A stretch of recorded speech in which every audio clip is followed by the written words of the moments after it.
Hey, this is Aiden with Workman Firearms. Today, I'm going to be showing you how to disassemble and clean the Sig P365. Pretty easy to do. Now, before I get into disassembly and cleaning, I'm going to go over all the materials you're actually going to need to actually clean this firearm. Let's get to it.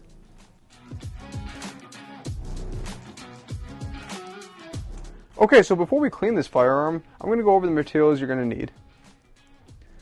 A nylon cleaning brush that's meant for firearms. If you don't have a nylon brush, then you can always use like a toothbrush. It'll suffice. It does the same exact job. However, the nylon brush probably does a little bit better.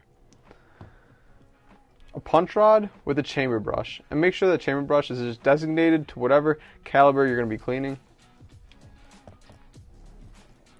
A jag or an eye loop.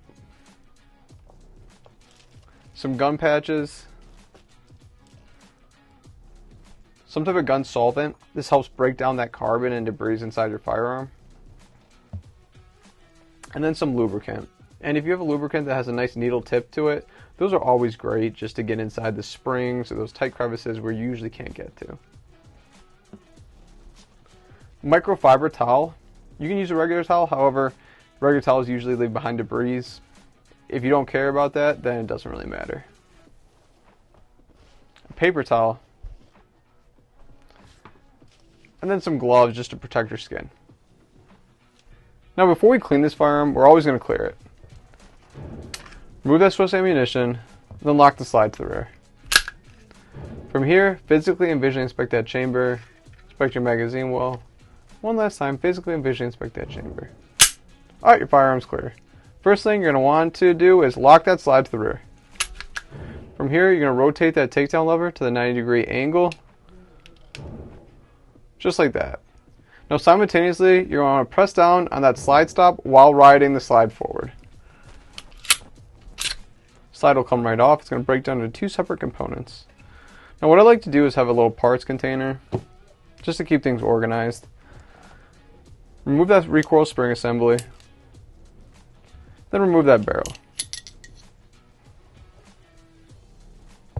Now what I like to do first is I like to spray down my lower and my slide with the solvent. Let that solvent work on the lower and the slide, and then I'm going to work my barrel and that recoil spring assembly. So I'll spray down that lower and then that slide.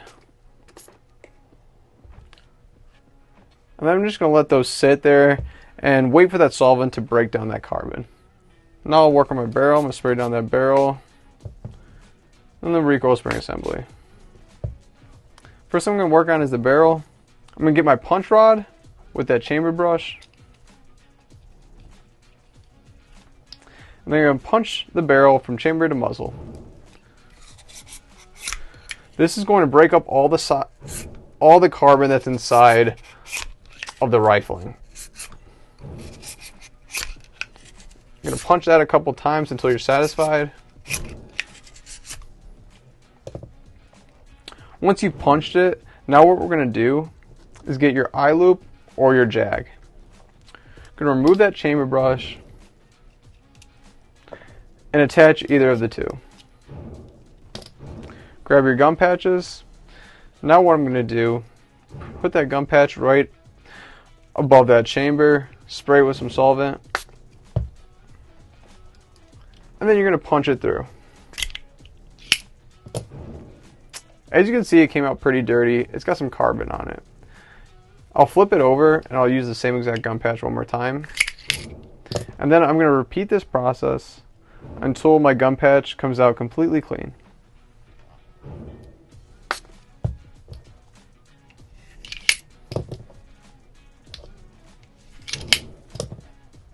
Alright, so once your gun patch comes out pretty clean, then what I'm going to do is I'll take a completely dry gun patch and do the exact same thing over again. And you're going to run this through until it comes out completely clean and there's no carbon.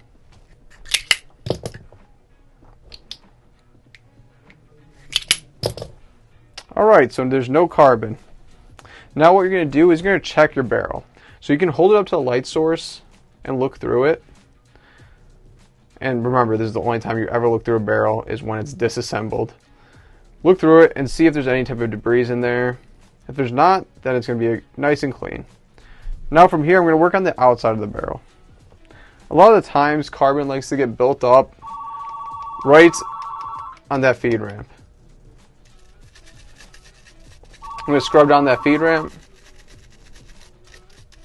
Then I'm going to scrub out the outsides. Once I'm satisfied and I got all the carbon off the barrel, I'm now going to wipe it down. Make sure it's nice and dry. Put that in my clean parts. Then you're going to work on the recoil spring assembly. Scrub it down with that nylon brush or toothbrush. Get all that carbon off. And with this one, I like to use a paper towel so you can actually see how much carbon is actually coming off and if it's actually clean or not. Sometimes when you continue to reuse the same towel, you can't really tell if carbon's coming off or it's actually clean. Paper towel or gum patches. Once it's nice and dry and you got all that solvent and carbon off, you can set that aside in the clean parts. Now I'm going to move on to my slide. I'm going to scrub down that entire slide. My nylon brush, breaking up all the carbon. A lot of times you want to focus on the face of the bolt and then the extractor. There's a lot of carbon that gets gunked up in there, caked on.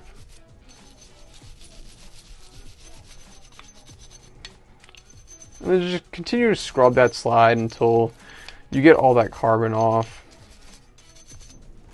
Once you're satisfied, you can take a towel or you can take that paper towel and just wipe it down.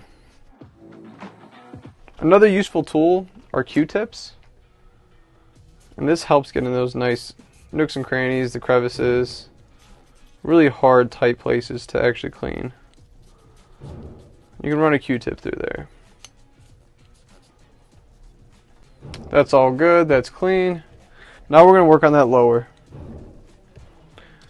Same exact process. You're going to scrub it down with that nylon brush, break up all the carbon, debris in there. The magazine well likes to hold a lot of that carbon as well.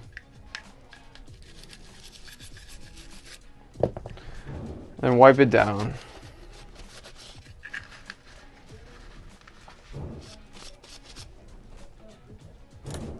Take a Q-tip, get in those tight places.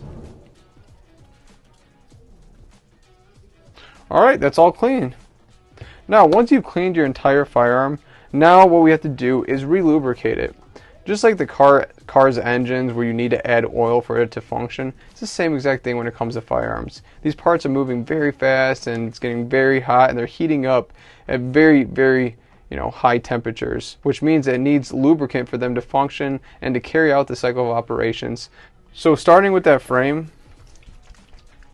I like to put lubricant on any of the shiny areas where you see the most wear and tear or the most friction is occurring. So I'll add some to my slide rails, and then I'm also going to add some lubricant to my springs. And that's why I said I really like that needle tip, so you can get down inside of that, a little lower. And remember, the more lubricant that you do apply to your firearm, the more dust and carbon it's going to attract, and this can, lead to misfires and malfunctions. So you're never going to want to over lubricate your firearm, just a couple drops. I'm adding these for the inside of the slide rails. Remember, you want to stay out of any areas of the striker unit. You don't want to apply any lubricant inside that striker unit either. This can happen. This can lead to misfires or light strikes because carbon is attracting inside that striker unit and it's gunking everything up. So those can lead to actually those light strikes. So stay out of this area. So that slide is done. I'll apply a couple drops to the recoil spring assembly. And then a couple drops to the barrel. And then I'm just going to rub that lubricant into that barrel since that barrel moves with the firearm. Okay, now your firearm's been re-lubricated. All we have to do is reassemble. And we're just going to do that in the reverse order. Get that slide and your barrel. Drop that barrel in. Get your recoil spring assembly, set it right on top of that barrel lug. And then using your thumb, just apply downwards pressure. And it'll click right into place. Then just check alignment on that recoil spring assembly. Line up your slide with your lower on the guide rails and slide it right back on. Now once you get to this point, what you're going to do is you're going to lock that slide to the rear, so you're going to have to press up on that slide lock. Just like so. Usually that takedown lever would be down like that, and then you're just going to engage it again. And then you're going to send that slide forward. Now what we have to do is perform a function check to make sure that we actually reassembled it properly. So rack that slide once, press your trigger in, hold it to the rear, rack that slide a second time, and then you're going to slowly release, listening for the reset. Alright, so now you know that your firearm just passed the function check. Now your firearm has been reassembled and completely cleaned. Thank you so much for your time. Please like and subscribe.